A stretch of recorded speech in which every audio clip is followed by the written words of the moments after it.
एस्पेरंट drug store, drug chemist, chemist and druggist आणि pharmacy, ह्या 3 definition मधला मी एका मिनिटामध्ये तुम्हाला डिफरन्स देतो. ड्रग स्टोअर म्हणजे एक गोदाम आहे, एक स्टोअर हाऊस आहे जिथं लायसन्स्ड प्रिमायसेस आहे, म्हणजे त्या जागेला लायसन आहे बट तिथं क्वालिफाईड पर्सनची सर्व्हिस गरजेची नाही आहे. Not required service of qualified person, that is drug store.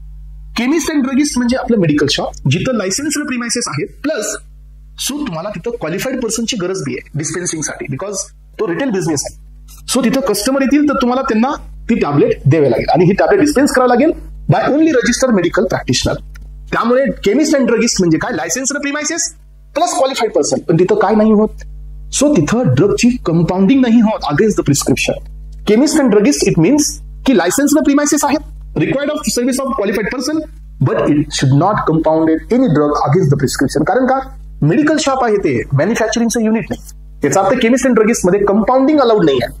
यानंतरची next definition आहे pharmacy. So it is just like a industry, licensed premises आहेत, विथ क्वालिफाईड पर्सन बी आहेत आणि त्या ठिकाणी कंपाऊंडिंग केली जाते, म्हणजे ड्रग्स हे मॅन्युफॅक्चर केले जातात. So that is called pharmacy.